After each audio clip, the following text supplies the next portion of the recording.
Hello everyone, good evening. My name is Niharika Walia Bhatnagar और आज मैं आपके साथ बात करने वाली हूँ about the 3 month study plan.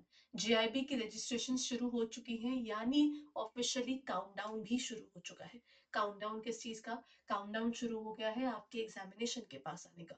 Registration कुछ समय तक ही खुली होती है, यानी आपको जल्दी से अपने आप को रजिस्टर कर लेना चाहिए। सेकेंडली, रजिस्ट्रेशन खत्म होने के बाद शुरू होती है हमारी सबसे इंपॉर्टेंट सिनारियो कि हम क्या और कैसे पढ़ रहे हैं कि we are able to clear this examination. क्योंकि रजिस्ट्रेशन जब आपने फाइल कर दिया है, अब आपने पर फॉर्म फिल कर दिया है, this is counted as an attempt, है ना। So let's talk about this specific area. अगर ये अटेम्प्ट काउंट हो रही रहा है तो फिर उसको हम वर्थ इट कैसे बनाए।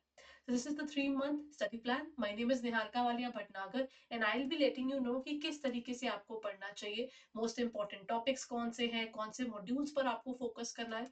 हम इन चीजों को ब्रीफली इस पर्टिकुलर वीडियो के अंदर समझेंगे। So let's move on and talk about it. और साथ ही साथ अगर आप हमारे कोर्सेज को देखना चाहें तो टेक्स्ट बुक की वेबसाइट पर जाकर आप उसे देख सकते हैं, और also you can look at it in our app, और उसकी सारी डिटेल्स यहाँ पर आपको नीचे भी मिल जाएगी। So let's begin with it everyone. अच्छा, जब हम बात कर रहे हैं अबाउट द, देखिए मेन बात यह है कि यू आर ऑल वर्किंग। सबसे इंपॉर्टेंट ये चीज है कि सबसे चीज जो आपके पास सीमित है, एक तो टाइम कम है। सेकेंडली, यू आर समवन जिसने ऑलरेडी आईबीपीएस का पेपर निकाला हुआ है। आप में से कितने सारे डिफरेंट डिफरेंट एग्जामिनेशन देकर आज इस बैंकिंग पोजीशन पर हैं, then that means you are good in that. But syllabus syllabus ज्यादा है, तो हमें कैसे पढ़ना चाहिए और क्या पढ़ना चाहिए, इस बारे में बात करते हैं। See, when we talk about the reality, आपकी reality क्या है? You have a particular situation जहां पर there's a constraint in time। यहाँ पर आपका मेन प्रॉब्लम है कि आपकी ऑलरेडी टाइम कम है। ऐसा नहीं है कि आप पेपर नहीं क्लियर कर सकते, प्रॉब्लम ये है उसको पढ़ने का टाइम नहीं निकलता। So that means if you talking about working professionals, उनके पास 8 घंटे तो हो ही नहीं सकते पढ़ने के लिए।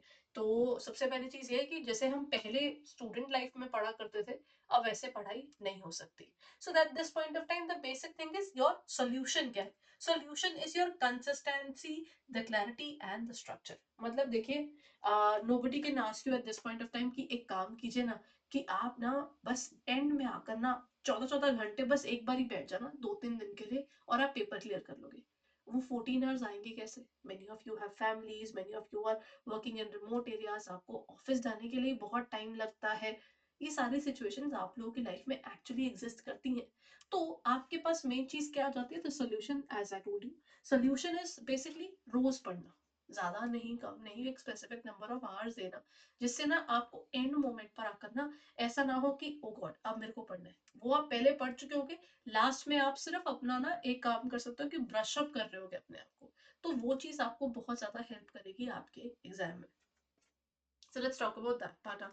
अब आता है आपके पास बेसिकली 3 फेज रोड मैप होना चाहिए, जिसमें सबसे पहला आता है जो फर्स्ट 45 डेज आपके पास आ जाते हैं, that is basically looking forward towards what. आप सबसे पहले देखिएगा the why. Why here is the short notes. मतलब आप क्या करो, अपना पढ़ना क्या है, कैसे पढ़ना है। क्योंकि याद रखना, आपने पेपर देना है, एंड मोमेंट पर वो इतनी मोटी बुक्स तो पढ़ी नहीं जाती। I N I F S की बुक बहुत बड़ी है, पीपीवी की बुक बड़ी है, उसके बाद आरपीडब्ल्यू एम एएफएम में जो नॉन फाइनेंस है उनके लिए अलग प्रॉब्लम है। That means if I look at these 45 days there, this is something जो कहीं ना कहीं हमारे लिए एक आई ओपनिंग है कि देखो एक काम करते हैं, लेट्स नॉट गो थ्रू बहुत डिटेल वाले नोट्स।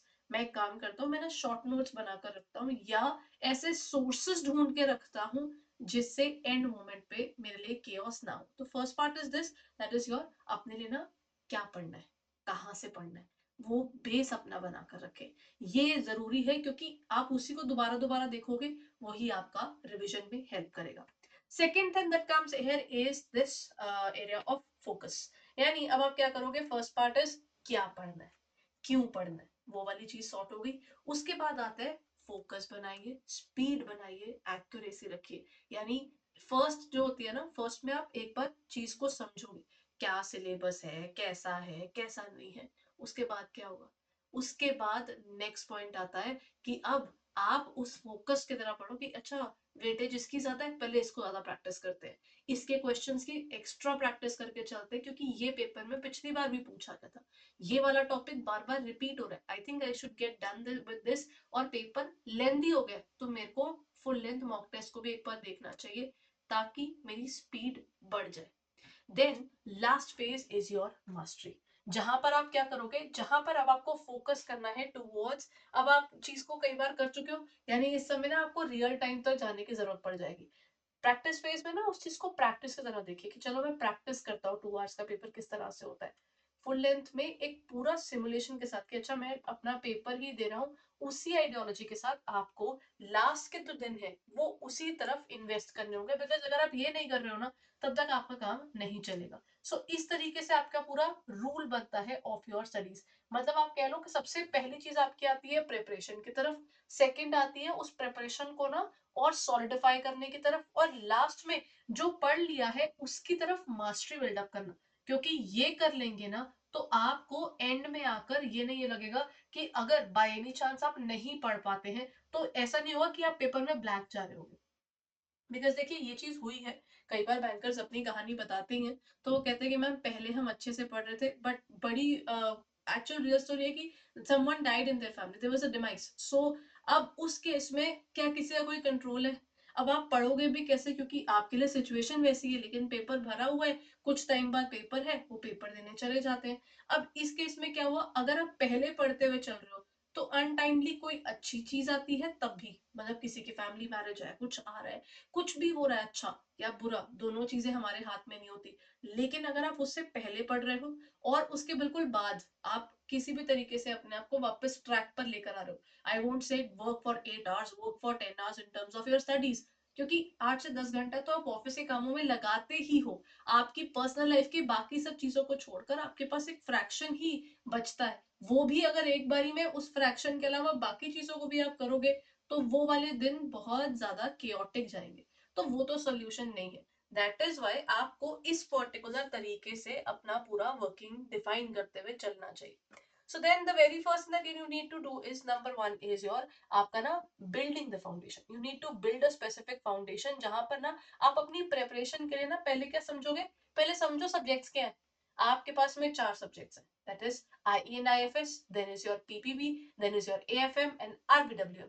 तो सबसे पहले क्या है, पहले उसको एक बार गो थ्रू करो, फिर उसके बाद क्या होगा, प्रायोरिटाइज किसको करना है आपको, you have to prioritise the conceptual clarity. Conceptual clarity का मतलब क्या हुआ कि आपको पहले तो आप समझो कि 4 सब्जेक्ट्स हैं, उन 4 सब्जेक्ट्स का अपना बेस बनाओ, फिर कंसेप्चुअल क्लैरिटी लेकर आना है। ये जो हम रेक्टाफिकेशन बोलते हैं या मेमोराइजेशन बोल देते हैं, रोट मेमोराइजेशन, ये ना रोट लर्निंग ना सुनने में अच्छी लगती है स्कूल टाइम में, लेकिन अब सोचो केस स्टडीज आ रही हैं, आपको बहुत डीप तरह के क्वेश्चंस पूछे जा रहे हैं, आपके पास में लॉन्ग स्टेटमेंट क्वेश्चंस हैं, केस स्टडी बेस्ड क्वेश्चंस हैं, कम्प्लेक्स क्वेश्चंस आ रहे हैं, वो रोट लर्निंग के साथ नहीं सॉल्व होंगे। तो एक चीज आपको करनी पड़ेगी, जब आप चीज पढ़ रहे हो ना, कोशिश करो आप अपने लिए शॉर्ट नोट्स यानी क्विक नोट्स जरूर बनाकर रखो, so that if you are revising तो you can revise a few times more। और इससे क्या होगा, you get the particular insight, speed, read the theoretical chapters, उसके हिसाब से आपको बहुत हेल्प होगा। और हमेशा ना कोशिश कीजिए जब आप टेक्निकल चैप्टर्स कर रहे होंगे उसमें एक गैप डालकर चले, एक टेक्निकल चैप्टर आपने पढ़ा उसके बाद एक बार को साथ साथ बैक टू बैक नया टेक्निकल चैप्टर ना उठाए, उसमें गैप रखें। मैक्सिमम जो आपका टारगेट हो सकता है ना, देखिए वो जा सकता है 1.5 आवर आपका डेली के आसपास। मतलब अगर मैं ऑनेस्टली बात करूं तो मैं नहीं एक्सपेक्ट करूंगी कि आप 1.5 आवर डेली से ज्यादा ऊपर जा रहे होंगे। तो अगर आप क्या कर रहे हो कि आप सुबह और शाम का टाइम अभी से ही बांध कर चलिए कि आपको अपने पढ़ने के लिए इतना समय चाहिए, ये आपको बहुत मदद करेगा। Because by the end of the time if you are giving 3 hours अभी से ही देना शुरू कर देंगे ना, देखिए फर्स्ट टाइम नहीं होगा, फर्स्ट डे शायद आप 20 मिनट दो, नेक्स्ट डे आप 30 मिनट्स दो, धीरे धीरे उसको बढ़ाते चलिएगा ताकि ना आपका हर एक सब्जेक्ट टाइम से पहले ही कवर हो जाए। अगर आप पहले ही कवर कर लोगे तो लास्ट का मंथ ना आपका उल्टा, अब अगर आप ये नहीं सोच रहे हो कि हाय मैं पास होऊंगा या नहीं होगा, कि मेरे पता नहीं क्लियर होंगे कि नहीं होंगे, आप ये सोच रहे हो आई एम एमिंग कि मैं ना क्लास ऑफ पास क्राइटेरिया को देखो 70% लाऊं, 70% से अबव जाऊं हर पेपर के अंदर। और ऐसा नहीं है बैंकर्स नहीं कर रहे, there are so many bankers जो क्लास में आते हैं और वो कहते हैं ma'am I scored 87, ma'am I scored 81, ma'am I scored 73। That's a very normal score जो किया जा सकता है, और ये कोई ऐसा नहीं है टारगेट जो बड़ा इम्पॉसिबल सा है, बस सोच सही रखनी है और तरीका सही रखना है। अब पहला part is go through that specific part. Next part आता है, पहले तो आप रीड करो ना पूरा सब्जेक्ट के। Next point is your the practice ground. अब आपने चीज कर ली है, अब आप एक बार चीज पढ़ चुके हो, मतलब आपको topic wise chapter wise MCQ पे आ जाना चाहिए, ताकि आपको ये पता चल जाए कौन से ऐसे टॉपिक्स हैं which you are going weaker than others.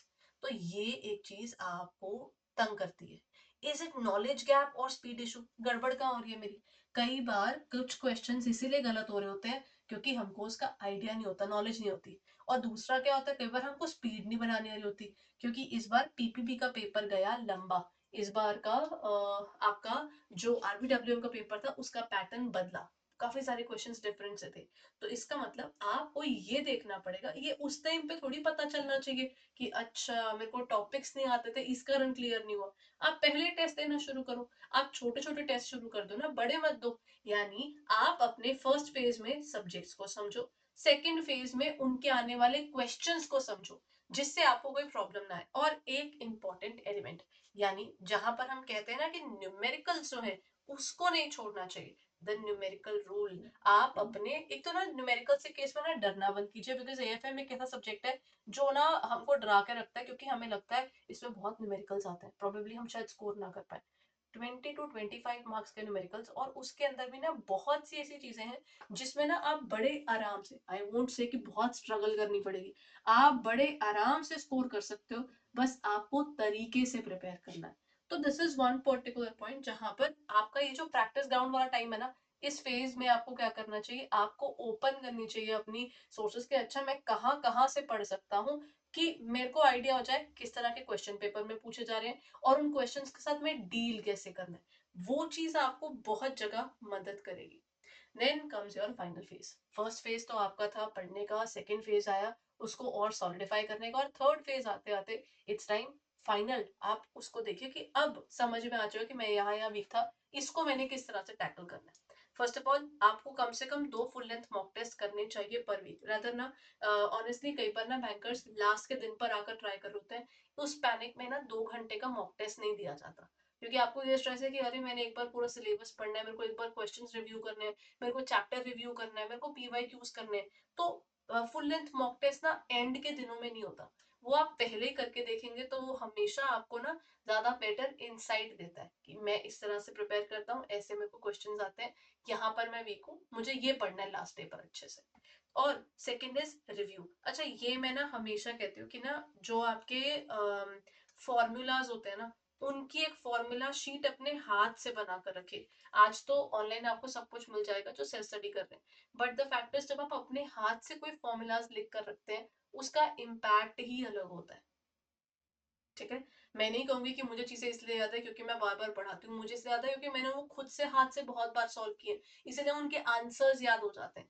तो ये एक मेजर पॉइंट है, आप ना अपनी समरी शीट्स जो है वो कोशिश कीजिए जो आप पढ़ रहे हैं उसके साथ साथ आप बनाते चलिए, नहीं तो एंड में आकर ना वो समरी शीट्स बनती नहीं है। देन आपका the 10 day rule, no new topics no new books. हमेशा एंड में आते आते ना कोशिश किया कीजिए कि आप ना नए टॉपिक्स या नई बुक्स तो बिल्कुल भी ना उठाएं, क्योंकि ना एंड में आकर कॉम्प्लेक्सिटीज उठाएंगे, नहीं हो पाई वो ना मोराल तोड़ देता है, और नई बुक्स उठाएंगे तो जिन बुक्स से आप पढ़ रहे थे आपका उसका कंफर्ट खत्म हो जाता है, क्योंकि एक पर्टिकुलर बुक आप बार बार पढ़ते हो ना, आपका उसमें कॉन्फिडेंस आता है, और वहीं पर वो बुक आपके पास नहीं है, एकदम से कोई और बुक आपने उठा ली ये सोचकर कि इससे तो पढ़ा जाएगा, तो आपका ना वो जो पूरा पढ़ने का तरीका है ना वो खराब हो जाता है। तो इसका आपको डेफिनेटली ध्यान रखना होगा दैट फाइनल पॉलिश के हिसाब से you should not be doing something very difficult in this last days.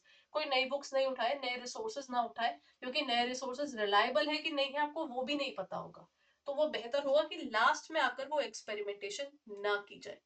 Then आपका ना जस्ट नो योर बैटलफील्ड। आपके एग्जामिनेशन को आपको ये भी तो पता होना चाहिए ना आपका टारगेट क्या है। देखिए नॉर्मल टारगेट क्या रहेगा, द नॉर्मल टारगेट इज कि हर कोई चाहेगा कि मिनिमम 45 मार्क्स, अगर मैं चारों सब्जेक्ट्स दे रही हूँ तो मिनिमम 45 मार्क्स मेरे आने चाहिए, है ना, कि पासिंग हो जाए हर एक में और काम चल जाएगा। बट अब आप मुझे एक बात बताइए, 45 into 4 करेंगे तो उसके हिसाब से आपका तो 180 बन रहा है, पास तो आप फिर भी नहीं होगे टोटल के अंदर। आपका एग्रीगेट तब माना जाएगा जब आपके हर एग्जाम में मिनिमम 45 से ऊपर है और टोटल आपका 200 से ऊपर है। इसका मतलब आपके, मैं ना इसका एक सिंप्लीफाइड पॉइंट बोलूं, मैं मानती हूँ कि हमारे पेपरों में ना कोई एक पेपर होता है जिसको मैं हीरो पेपर कहती हूँ। हीरो पेपर यानी वो पेपर, उसमें आप बहुत अच्छा स्कोर ले जाओ, वो आपके वीक पेपर्स को भी चढ़ा देता है, क्योंकि टोटल में वो निकलवा ही देगा। तो वो हीरो पेपर आपको समझना पड़ेगा। और सिंगल अटेम्प्ट की एडवांटेज ये है कि ये 45 मार्क्स का है। अगर आपने क्या किया है, अगर आप एक पेपर दे रहे हो, दो पेपर दे रहे हो, तब तो आपको मिनिमम 50 चाहिए। तो इजंट दिस बेटर जो आप कर रहे हो। और इसका टारगेट क्या होना चाहिए, देखिए अगर आपको सही में सही मायने में पेपर देते हुए ये समझना ना कि मेरे को एक एग्रीगेट आराम से बनाना है, मेरे को पास अच्छे से होना है, your target should be 60। It should not be 45 आ जाए, 50 आ जाए, क्योंकि वो पॉइंट के नंबर्स हैं, बिल्कुल पॉइंट पे। अगर आप सोच रहे हो, वही वाला हिसाब है कि अगर आप 100 में से टारगेट ही 50 को रख के बैठे हो, तो 50 नहीं आएंगे, फिर वो 40 या 30 आएंगे। अगर आपका टारगेट 80 होगा तो आप 60s में पहुंचोगे। तो इस तरीके से यू नीड टू नो कि आपको मिनिमम कितना स्कोर करना है, टू मेक श्योर कि आपको दोबारा अटेम्प्ट देना ही ना पड़े। और एक ही अटेम्प्ट में चारों पेपर निकलने का ये फायदा है कि कोई पेपर अगर आपका 45 तक के स्कोर में भी आया, तो वो टोटल में निकल जाएगा। और वो टोटल तब निकलेगा जब कोई एक पेपर बहुत सॉलिड प्रिपेयर्ड होगा, इतना सॉलिड कि आपको पता है उसमें 70 अबव तो कहीं नहीं गए। वो चीज आपको बहुत जगह बचाती है पेपर में। ठीक है। देन कम्स, जैसे let's talk about the subject wise ना। If I talk about I and IFS, a subject जो कि ना थोड़ा लेंथियर साइड पे रहता है, फर्स्ट पेपर होता है, इसीलिए ना ज्यादा टेक्निकल भी आता है। और इसकी टेक्निकलिटीज के चलते ना कई बार, बहुत बार मैंने बैंकर्स को देखा है, ये पेपर दिया, ये पेपर नहीं निकला, अब आगे नहीं देने, हम अगली बार देंगे। ये पर्टिकुलर थॉट प्रोसेस में आप अपना अटेम्प्ट खराब कर जाते हो। तो आई एंड आईएफएस की जब आप बात करते हो, you should be very particular about this examination. एक तो इसके अंदर सबसे इंपॉर्टेंट आपके पास आता है मॉड्यूल डी। इसका ये जो फाइनेंशियल प्रोडक्ट्स वाला पोर्शन है, this is super duper important. तो आपका इसको देखना चाहिए, मतलब इसका estimated time it can be around 30 hours, it can definitely very. ये बस एक एस्टिमेटेड टाइम मैं आपको दे रही हूँ कि आपका उतना लगेगा ही लगेगा। तो आपको इस तरह टाइम उसको देना जरूर चाहिए मिनिमम। और मॉड्यूल पहले आपको क्या करना चाहिए, पहले मॉड्यूल डी करिए, जिसमें आप फाइनेंस का एरिया समझेंगे। फिर इकोनॉमिक्स वाला जो एरिया है वो आपके ए और बी की तरफ आता है, तो ये आप जल्दी से पढ़ पाएंगे, इसमें टाइम कम लगेगा। और फिर आप मॉड्यूल सी की तरफ जा सकते हो, जिसकी वेटेज सबसे कम है।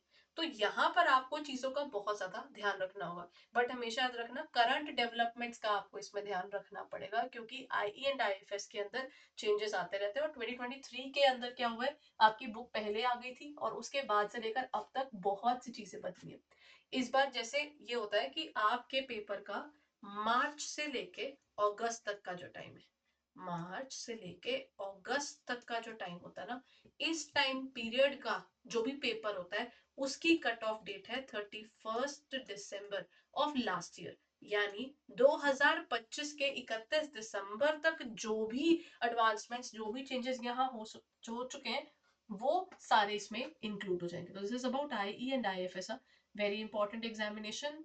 इसमें लोग स्कोर भी बहुत करते हैं, लेकिन अनफॉर्चुनेटली इसमें क्लियर ना करने वाले भी बहुत हैं। और उसका रीजन क्या है कि हम इस एग्जाम को हल्के में ले लेते हैं, हमें लगता है नहीं नहीं ये तो हो ही जाएगा, so let's leave it. Then similar problems आती हैं बैंकर्स को नेक्स्ट एग्जामिनेशन यानी पीपीबी में। पीपीबी के अंदर भी क्या सिनेरियो है, principles and practices of banking के अंदर ना आपका module A and module B की मैक्सिमम वेटेज है, और सी और डी की उससे कम है। और सबसे कम आपके पास आ जाता है कि मतलब ना, जैसे अगर हम डी की बात करते हैं, तो मॉड्यूल डी जो है ना, इसकी जो है एथिक्स थोड़ा ज्यादा स्कोरिंग है। ये एक्चुअली सबसे ज्यादा स्कोरिंग होता है, बिकॉज इजियर साइड पे है ना, छोटा सा एरिया जल्दी से कर लेने वाला। मॉड्यूल ए और मॉड्यूल बी तो आपको डेफिनेटली स्किप ही नहीं करना, क्योंकि यहाँ पर आपका सबसे ज्यादा वेटेज है पेपर की, मोर देन 50% मार्क्स तो यहाँ से। और अब आ गई है इसमें केस स्टडीज। तो केस स्टडीज का एरिया तो आपने अच्छे से करना है। सो इसका estimated time can be around may be 45 to 60 hours, अगर आप खुद से पढ़ रहे हैं तो। हर एक चैप्टर को धीरे धीरे पढ़ते चलिएगा और पार्ट्स में डिवाइड कीजिएगा, ताकि आप अच्छे से पढ़ सकें। अगेन ये टाइमिंग जो है वो वेरी कर सकता है from person to person and based upon how you are preparing. Now comes AFM, Accounting and Financial Management for Bankers. I am basically a faculty of that. I've been teaching AFM from quite a long time now. तो AFM की अगर मैं बात करूं, तो अगर आपने ना पहले पढ़ा हुआ है ना, ऑनेस्टली अगर आपने पहले पढ़ा हुआ है, तो आपको आखिरी आते आते वो 18 से 20 घंटे में आप ना 80% से ऊपर का जो पोर्शन है वो आराम से कवर कर जाओगे। 80% ऑफ द सिलेबस जो आपका होगा वो आप लेस देन 20 आवर्स में कंप्लीट करने का यहाँ पर पॉसिबिलिटी है। मॉड्यूल ए और मॉड्यूल सी ये सबसे ज्यादा वेटेज के हैं। आप शुरुआत कीजिए या तो मॉड्यूल डी से, क्योंकि उसका कनेक्शन किसी भी अकाउंटिंग के पोर्शन से नहीं है। अगर आपने कभी पहले अकाउंटिंग नहीं पढ़ा हुआ तो आप इससे शुरू कर लीजिए। उसके बाद आप क्या करेंगे, मॉड्यूल ए बेस है। मॉड्यूल ए जिसको समझ में आ गया उसके लिए बी भी क्लियर है और सी के काफी पोर्शंस भी क्लियर है। सी की वेटेज सबसे ज्यादा है और उसके बाद हमारे पास ए आता है, then followed by D and B. तो इसके हिसाब से आपको ध्यान रखना है। टैक्सेशन का पोर्शन आपके पेपर में आप अच्छा वाला आता है, इस बार भी हम एक्सपेक्ट करेंगे ना, बजट को लेकर बहुत बात होती है। तो इस बार पेपर में जीएसटी और इसके जो एडवांसमेंट्स हो चुकी हैं, जो चेंजेस हो चुके हैं, वो आपको इनकलकेट करने हैं।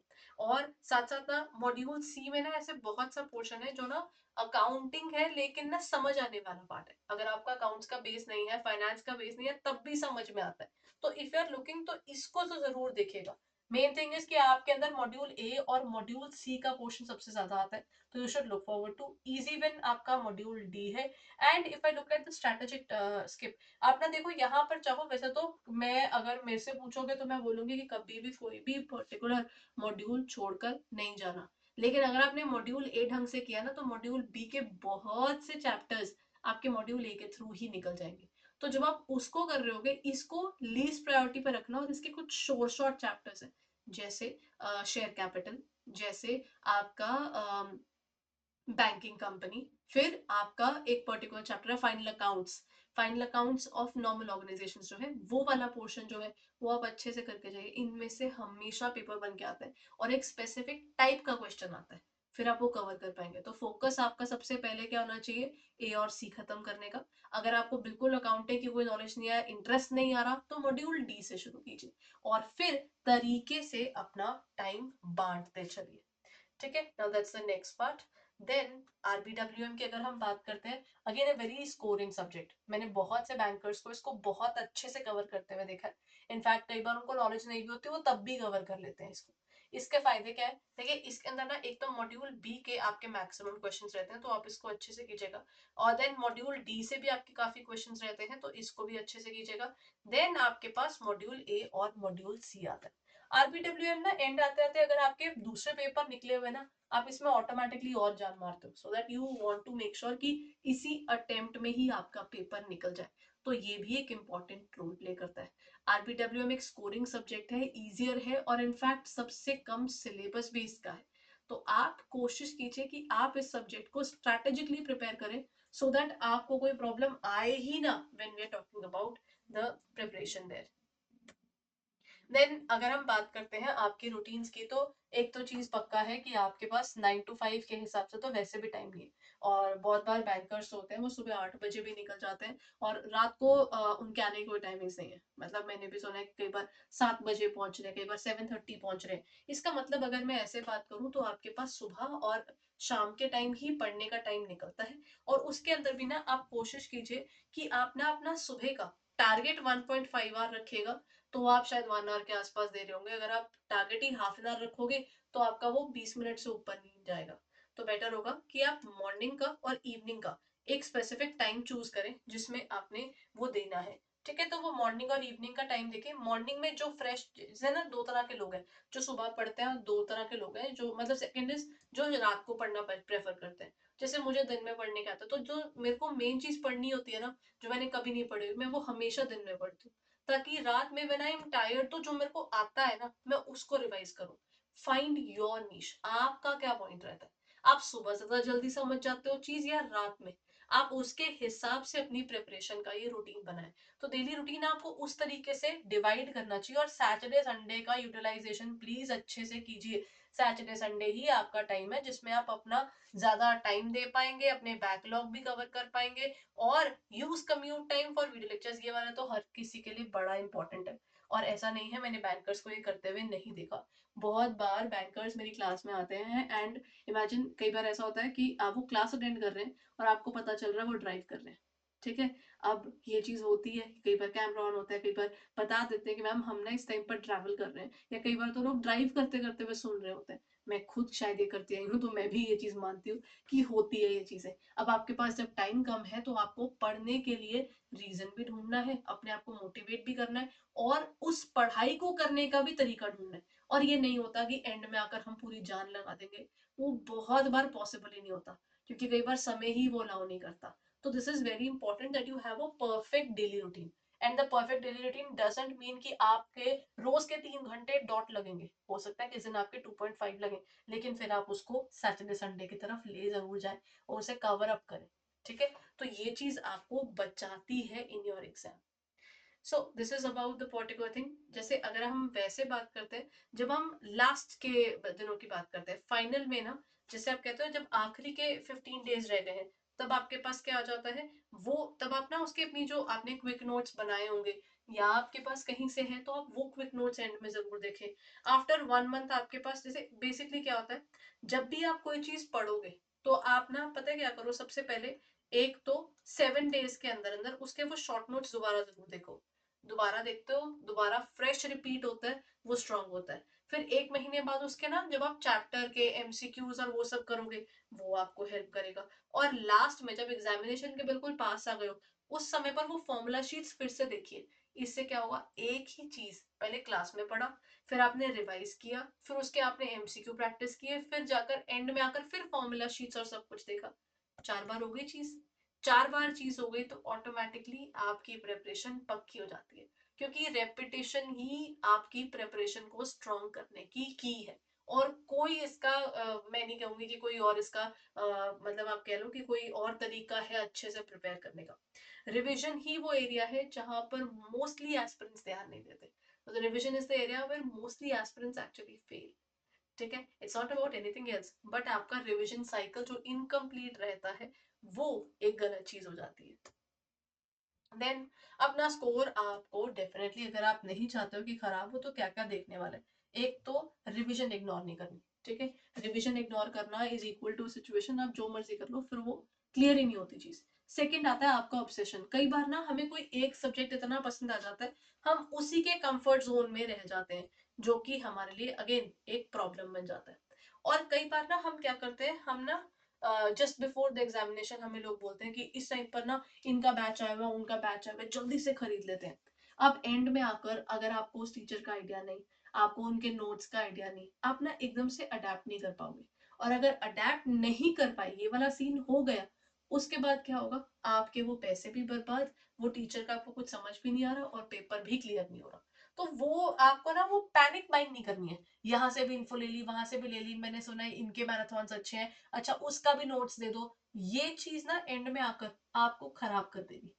ये सॉर्ट नहीं करती, ये खराब करती है एंड में आकर। और ये बहुत से बैंकर्स करते हैं कि मैंने सुना है, एक काम करते हैं, मैराथन देख लेते हैं और चले जाते हैं।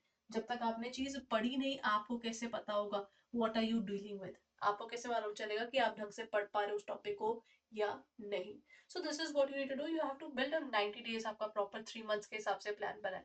पहले कुछ दिन जो है वो आपके कंसेप्ट बेस्ड होने चाहिए। दूसरे आपके पास लेवल पर आता है जब आप कंसेप्ट बना चुके हो, फिर आप प्रैक्टिस करनी शुरू कर रहे हो, और एंड में आपको प्रॉपरली रिवाइज करना है। बिना रिवीजन के पेपर देने नहीं जाना है। एंड सबसे इंपॉर्टेंट चीज ये है कि आपको आज से ही शुरू कर देना चाहिए, क्योंकि वो आदत एकदम से नहीं बनती ना, कि लास्ट में आकर एकदम से हम 8 आवर्स खींच जाएंगे, वो नहीं होता। आप अभी से ही आदत डालिए कि आपको अच्छा लगे या बुरा लगे, आप रोज सुबह 1-1.5 घंटा, शाम को 1-1.5 घंटा स्पेंड कर रहे हो अपनी स्टडीज पर। These things might look very simple, लेकिन इसका इम्पैक्ट आपकी स्टडीज पर मेजर रहता है। सो मेक श्योर कि आप इस चीज के ऊपर लिटरली वर्क करना अभी से शुरू कर रहे हैं। And all the very best for that. देखिए, अब इस तरीके से इसका पूरा प्लान था। If I looking forward to it, तो इस समय ना हमारा जेआईबी का मई 2026 का हमारा इस टाइम कोर्सेज आपके पास अवेलेबल है। If you are looking forward to it, तो super pack is there for you. ठीक है, इसको आप परचेज कर सकते हैं हमारी वेबसाइट पर जाकर। इन केस आप देखना चाहते हैं तो मैं आपको एक बार हमारी वेबसाइट भी दिखा देती हूँ, ताकि आपको कोई प्रॉब्लम ना आए। देखिए, आपको जाना होगा टेक्स्ट बुक के ऊपर, मैं आपको एक बार खोल के दिखा देती हूँ। Just search text book on your YouTube. ठीक है, आप यूट्यूब पर सॉरी गूगल पर चल जाइए और वहां पर ना आप ऐसे टेक्स्ट बुक को ढूंढिए, जस्ट ओपन अप आपका जो टेक्स्ट बुक की ऐप है उसके अंदर ना just go on to the area of super coaching. ठीक है, यहाँ पर सुपर कोचिंग में स्क्रॉल डाउन करेंगे, आपको मिल जाएगा JIPCIB एग्जाम। उसके अंदर यहाँ पर ना नीचे की तरफ चले जाइए, you will find it little lower side पे। ये देखिए ये रहा हमारा JIB एग्जाम।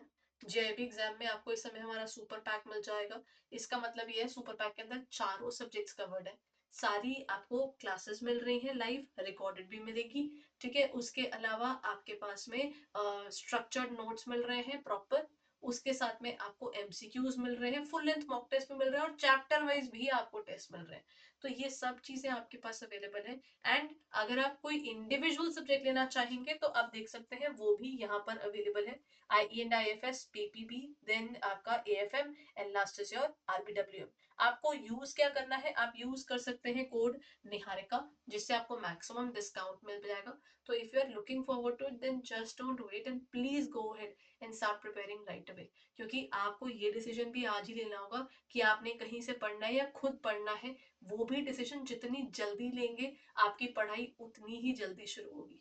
एग्जामिनेशन के आने तक की वेट करना इज लाइक कि पता नहीं उस टाइम पर आपके पास टाइम निकलेगा कि आप उस हिसाब से पढ़ पाए या नहीं। तो बेटर होगा आज से ही थोड़ा थोड़ा एफर्ट डालना शुरू कर दीजिए, ताकि जब तक पेपर आए आप पूरी तरह से तैयार हो। छोटी छोटी स्टेप्स जो हैं वो कल को पता नहीं आपको लाइफ में कहाँ तक आगे इंप्रूव करवा जाते हैं। Right, so that's the particular session. अगर ये हेल्प कर पाया तो प्लीज इसको शेयर कीजिए, चैनल को सब्सक्राइब कर लीजिए एंड इसको लाइक जरूर कीजिएगा। So that's it from my side everyone. Thank you so much for being there. इसको लाइक जरूर कीजिएगा और प्लीज इसे शेयर कीजिए अमंग द अदर बैंकर्स, ताकि वो भी अपनी प्रिपरेशन एक प्रॉपर स्ट्रैटेजी के साथ में बना सके। थैंक यू एंड जल्दी से अपने रजिस्ट्रेशन फॉर्म भी टाइमली फिल कर लीजिएगा। All the best.